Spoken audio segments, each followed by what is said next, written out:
Nah jadi ceritanya Wak, pada suatu malam sekitar jam 9 malam si Sela ini lagi bikin susu di dapurnya. Ini rutinitas aku sebelum tidur, nanti aku minum susu. Ya kan, sedangkan kakek neneknya udah tidur di kamar. Nah waktu lagi bikin susu ini, Sela dengar sayup-sayup ada orang ngobrol dari arah depan rumah. Nah awalnya Sela pikir itu orang ronda yang lagi lewat. Tapi suara itu ku diamin makin lama makin jelas Nadia. Dan lama-lama diiringi ada suara gamelan.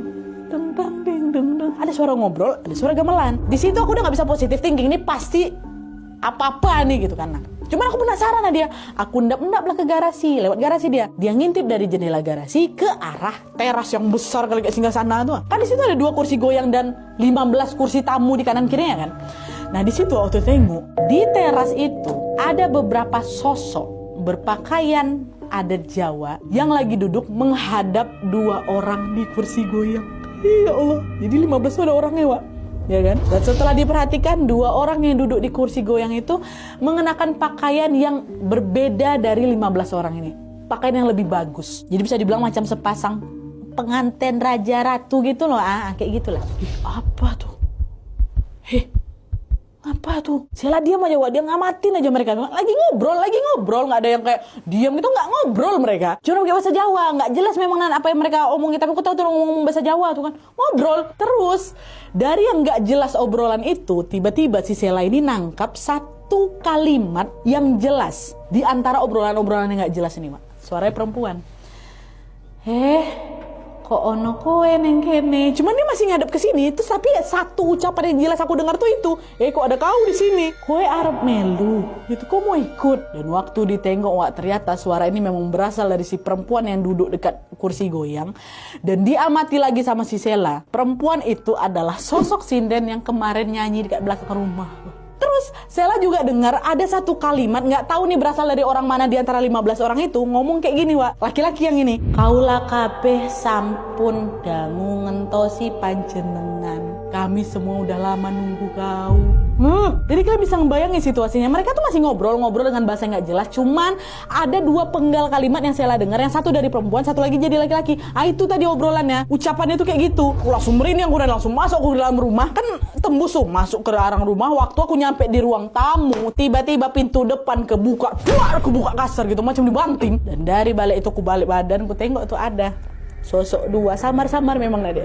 Sosok dekat teras tadi, tegak depan pintu. Aku mau kabur tapi macam lemas sekali, badan aku gak bisa digerakin dia. Aku teriak gak bisa, suaraku hilang. Macam mendekat dia, ngedekat. Dan makin mereka ngedekat, badan aku jadi sakit dia. Dekat mereka sakit, pokok macam ada yang ditarik gitu loh dari badan aku, sakit kali. Aku udah rasa aku mau mati loh waktu itu. Terus entah kayak gimana ceritanya, tiba-tiba aku ngerasa macam ada laki-laki tua berpakaian khas keraton juga ada di sudut mataku. Terus dia bilang kayak gini, kowe kabeh oro duwe hak, bocah iki dudu duwekmu.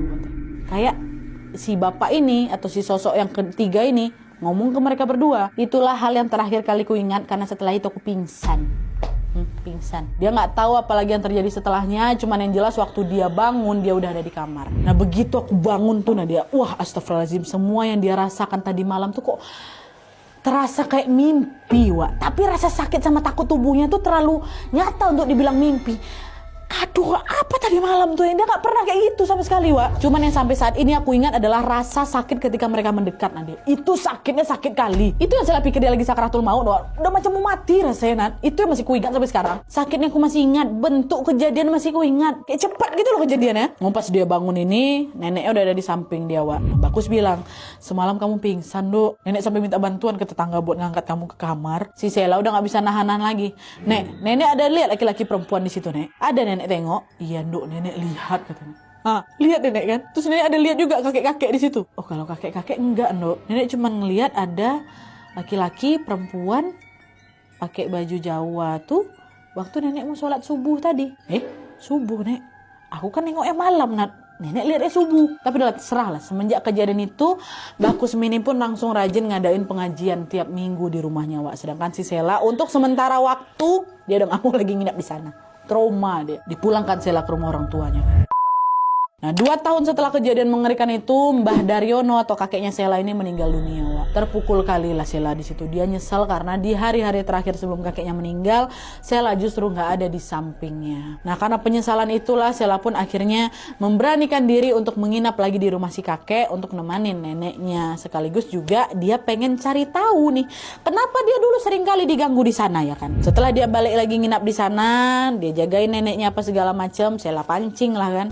Akhirnya Mbah Kusmini pun mau menceritakan alasan dibalik gangguan-gangguan yang selama ini menimpa si Sela, Wak. Jadi menurut ceritanya Mbah Kusmini, rumah yang mereka bangun itu ternyata dulunya bekas rumah seorang sinden yang meninggal secara misterius. Nah, setelah si sinden ini meninggal dunia, rumahnya ini diratakan sama tanah, Wak. Dan konon katanya tanah itu jadi macam punya energi negatif. Waktu Mbah Daryono mau ngebangun rumah itu, si penjualnya udah ngasih tahu asal-usul si tanah ini ke si Mbah Daryono. Dan penjualnya juga ngasih beberapa syarat supaya energi negatif di sana tuh nggak ngeganggu si penghuni baru, which is Mbah Daryono dan Mbah Kusmini. Syaratnya adalah harus mengadakan pagelaran wayang dan mengundang sinden setiap bulannya tepat di tanggal 23 atau tanggal pas pertama kali rumah itu dibangun. Itulah kenapa, Wak, sebelum Mbah Daryono ini ngadain pagelaran wayang, Sela kan dulu pernah tuh diganggu sama sosok-sosok anak kembar siam tuh kan. Karena awalnya Mbah Daryono nggak begitu mau nurutin yang pagelaran itu, Wak. Kan nggak langsung diadakan tuh. Cuman setelah dia tahu cucunya diganggu sama si sosok itu, Mbah Daryono kayak menganggap, oh bener ada aura negatif nih di sini. Makanya dibikinlah itu pagelaran. Dan setelah Mbah Daryono ini sakit, udah nggak ngadain acara itu lagi, Sela kan balik diganggu lagi tuh. Sosok Kunti, terus yang sinden di belakang sampai yang hampir dia ditarik tuh, ha. Gitu. Dan selain itu juga, Wak, Mbah Kusmini ini juga cerita kalau waktu Sela lahir, Mbah Kusmini dan suaminya itu pernah ngadain macam ritual di malam Selasa Kliwon katanya, Wak. Dimana di dalam ritual itu mereka minta bantuan tanda kutip ke sosok yang dikenal dengan nama Mbah Waluyo. Untuk apa? Untuk ngejagain si Sela. Jadi semacam kodam gitu, Wak. Mereka ngelakuin itu untuk biar cucu kesayangannya dijaga dari gangguan-gangguan makhluk jahat yang ada di sana gitu loh. Dan ternyata sosok penjaga itulah yang nyelamatin si Sela waktu dia mau diculik sama sosok perempuan dua pasangan itu loh, Wak. Yang kakek-kakek baju adat keraton tuh kata dia, yang di sudut mata ditengok. Itu dialah kemungkinan Mbah Waluyo itu, Wak. Dan usut punya usut, Sela juga jadi tahu kalau kopi yang selama ini sering dibikin sama Mbah Kus yang dia taruh di depan kamar yang selalu dikunci itu ternyata untuk yang Mbah Waluyo itu. Jadi Sela menduga kalau di kamar itu sepertinya ditaruh sesembahan untuk Mbah Waluyo gitu loh, Wak. Meski begitu sampai Mbah Kusmini meninggal pun, nenek meninggal pun gak pernah ada yang berani buka kamar itu. Terus soal teras rumah yang didesain kayak ruang pertemuan orang-orang itu alasannya apa, Nadia? Nah, kata Sela waktu itu dia juga nanya ke neneknya, Wak. Dan nenek bilang juga dia gak tahu pasti karena itu adalah permintaannya si kakek. Sama seperti Sela, nenek ini juga punya feeling yang kuat sepertinya teras itu didesain sedemikian rupa pasti ada kaitannya dengan makhluk gaib yang entah ada di rumah itu atau memang request dari Mbah Waluyo.